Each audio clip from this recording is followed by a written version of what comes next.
Hey there, folks. Welcome to the Jason Rice Show. It is already time for another week in review. Where is this year going? You want to hear something really crazy? So, Jimlin and I, we're Christmas movie fanatics. And so, one of the traditions that we have started is on June 25th, exactly 6 months from Christmas Day, we allow ourselves to watch one Christmas movie. And that Christmas movie is The Holiday. If you've never seen The Holiday, it is fantastic. First of all, it's a Nancy Meyers movie. Every movie Nancy Meyers does is just chef kiss. It's awesome. And so it's already about to be June. And look, I know I'm getting older. I get it. And I'm like all old people. I'm telling everybody, man, days just go by so much faster. I mean, weeks go by like days used to, months go by like weeks used to, and before you turn around, it's going to be Christmas, which is the most magical time of year. It's my favorite time of year. But anyway, just the fact that it's already time for another weekend review has me thinking about just how fast this year is blazing by. Today, I want to start out with a clip. It's from a conversation with John Goldman, who's the founder of Rebel Health. The reason why I'm bringing you this clip is because this is a guy who has founded a company on health and wellness, biohacking, all that good stuff. John is a great dude. He is dialed into health and wellness. Rebel Health is where I first learned about Rebel Health. I was in Washington, D.C., and I was at a little reception for Senator Ted Budd of North Carolina, and we got to talking about physical fitness and staying in shape. Senator Budd is really into that. And he said, yeah, I work with the Rebel Health guys. I was like, is that right? So I reached out to John Goldman, the founder, and said, hey, I was just hanging out with Senator Budd. He said that he works with you guys at Rebel Health. I'd love to have you on the show. And John came on. We had a great conversation. And what I thought you all would benefit most from this conversation was listening to how he got into this, which was very simple. He had a physician friend that had started practicing more functional medicine. And the first thing he did was bring him in for a whole battery of tests. Just get him testing, get him on the DEXA, which is basically how you test for your bone density, your body fat percentage. This will show you how much visceral fat you have. And it is the gold standard. Like if you've got one of those scales like I do, like I use Withings on my scale, it gives me a body fat percentage. And I also use Sprin. A friend of mine founded the company Sprin, which is where you use your phone to take images of your body. And it'll give you it's actually the Sprin is pretty awesome because the founder of it actually tests it against DEXA quite frequently. And, but the gold standard is still DEXA if you want to figure out what your bone density is and your body fat percentage. So he went and did a DEXA. He got a VO2 max test. He tested his A1C, which is your glucose levels, to see are you borderline type 2 diabetic. And he was shocked at the findings. He couldn't believe it. And so I wanted to bring you this clip because I think it is relatable to all of us. And my goal is to have you listen to what John had to say as this became the beginning of his health journey. Then think to yourself, maybe you should go get checked out. Go do a test. Go find somewhere. If you're here in Tyler, I guarantee you Christus probably has some. I'm pretty sure. I don't know if they have a DEXA. I think I asked Brian Thompson over at Christus, the Human Performance Center, if they had a DEXA, and I don't know if they did at the time, but I guarantee you there's one somewhere here in town. But anyway, wherever you're listening to this, I encourage you to go to a physician and get these tests done. Get a full blood panel done. Test your testosterone, your hormone levels, test it all, and have a physician to sit down and talk to you beyond just the general population data. Go and look and see if you are really hitting on the metrics that really reflect your health. And if you're not, then start taking charge of it. Anyway, here's a little bit of that conversation with John Goldman, founder of Rebel Health. Also, if you want to hear this complete conversation, go check out my other podcast, The Healthy CEO, where I'm talking specifically about health and wellness. And I also interview a lot of founders that are in the health and wellness space with regard to the companies that they've started. There's a lot of them. Check it out, The Healthy CEO. It's on Spotify, Apple Podcasts. But anyway, here's a little bit of my conversation with John Goldman. I had a friend who was involved in the genetics space at the time. And he introduced me to these ideas of functional medicine and comprehensive lab testing, which I had never come across before. Because, of course, just like most of us, going to my primary care doctor, getting a 7-minute visit every year, getting the standard blood panel, him being like, oh, this is high and that's high, but that's fine. Let's keep an eye on it. Or here's a pill for it, whatever. See you in a year. He put me through such a battery of tests, my friend, that I discovered that I was pre-diabetic, that I had 5 pounds of visceral fat wrapped around my organs, causing all kinds of inflammation. I was like 30% body fat when I swore to you that I was like, I'm just a few pounds overweight, right? Because I got a DEXA scan, did a VO2 max test, did a coronary calcium score, did a liver ultrasound, had fatty liver disease, cholesterol, lipids were all screwed up. I was basically on my way to being that guy who gets his left foot chopped off because they couldn't control their diet and didn't exercise and did nothing to take care of themselves. And this was just me, regular professional guy, grad school, kids, whatever. And I was on that path and I didn't even know it. I can totally relate to this. I remember one time I went to my primary care physician and she put me on the DEXA. Actually, I don't think it was I think it was a DEXA scan that she had in her office. And your host's body fat percentage at the time was 26%. And I was so pissed. I was so angry because I thought that I was like 13, 14% body fat. And I remember I was just furious. And so it just goes to show reality versus our perception can be quite far apart. And it sure was for me at that time. So I encourage you to please go get a thorough blood panel, get on a DEXA, figure out where you are. You can never get where you want to go if you don't know where you're starting from. So I highly encourage you to do that. In this next clip, I want to introduce you to Anna Lembke. Anna Lembke is a researcher, and her specialty is on dopamine. Maybe she has other specialties, but what I know her from is all of her talks that she's done on dopamine.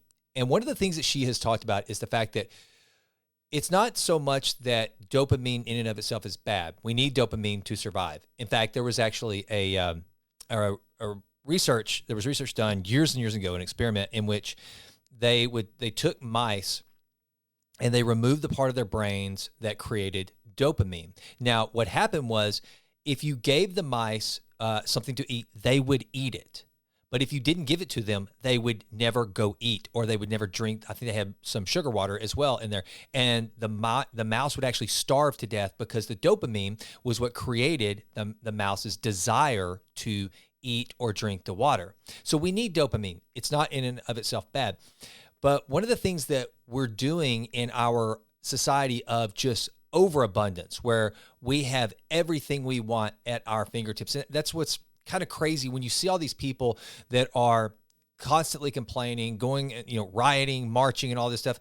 We have the richest poor people in the history of the world. I mean, I know that will probably piss some of you off, but the bottom line is we have the wealthiest poor people the world has ever seen.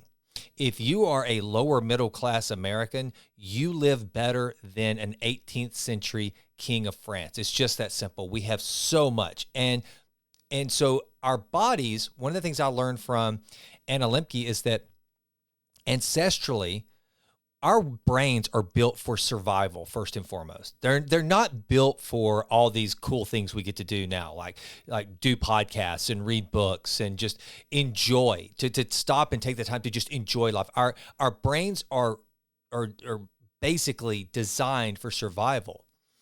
And because in an absence of struggle and pain, which most of us, we don't have on as defined in times past. There's no one listening to this podcast that's in danger of starving to death. There is no one listening to this podcast that's in danger of a saber-toothed tiger popping out from behind the tree and mauling you. So it's just much different. And our brains were wired to and designed to survive in those circumstances.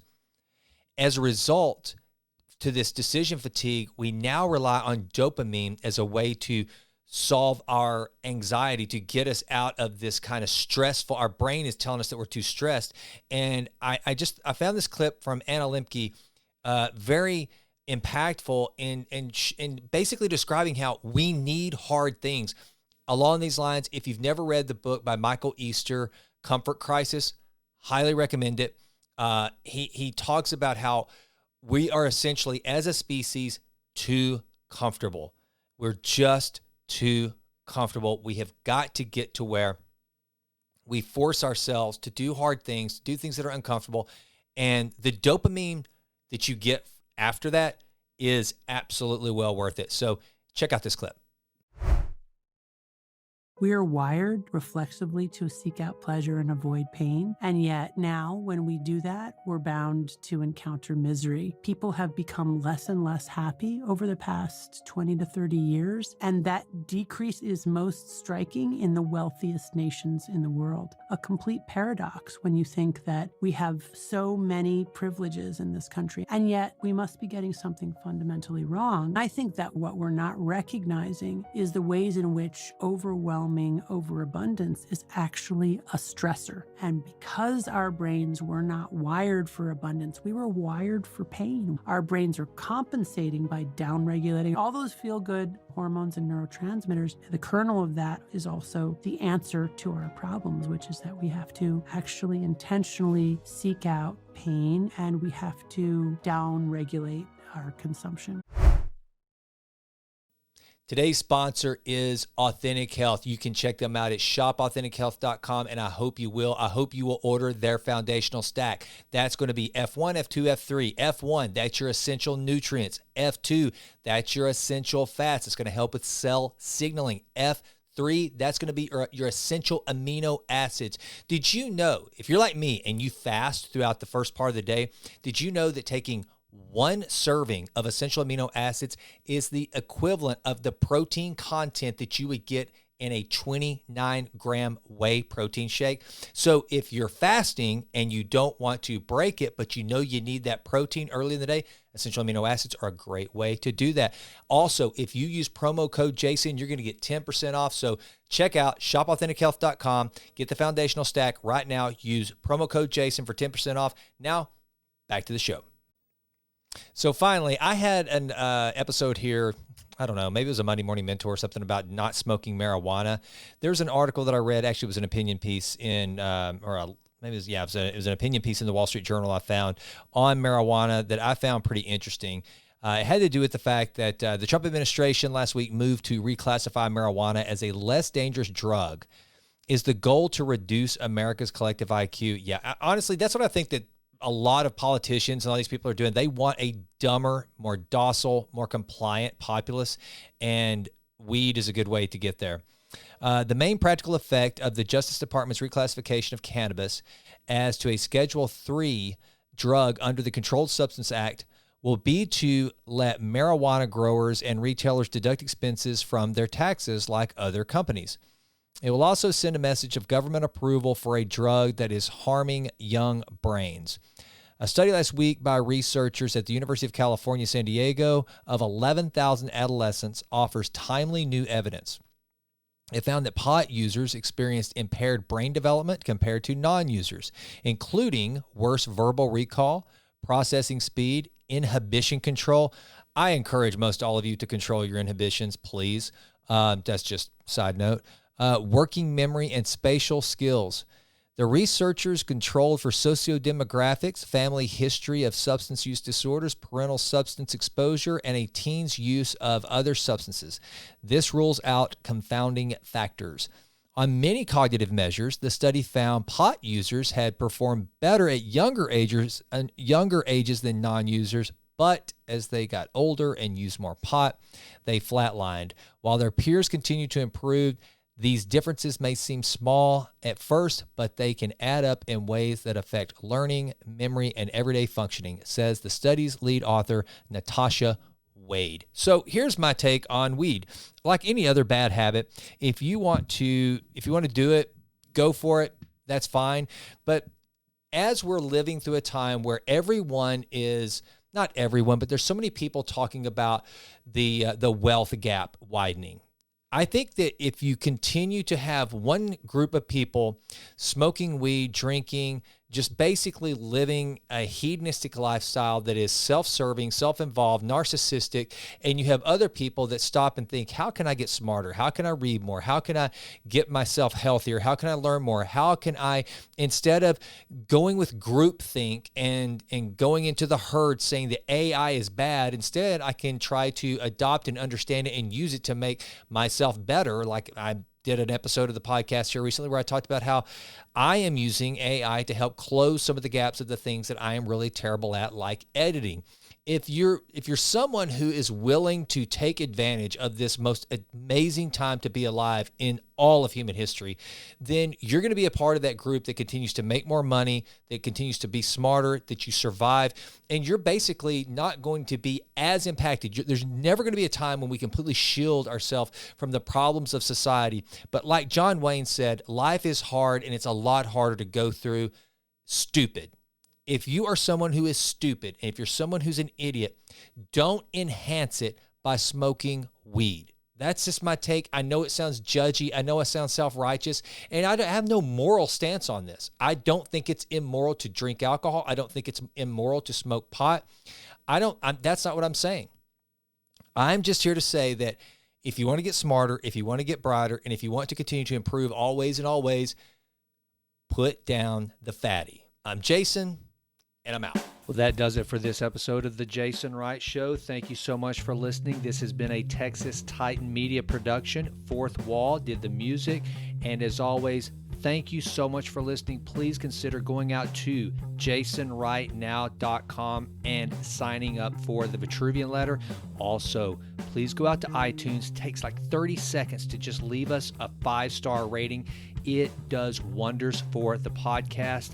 I would be so grateful. And with that, until we meet again, go crush it and endeavor to improve always in all ways. I'm out.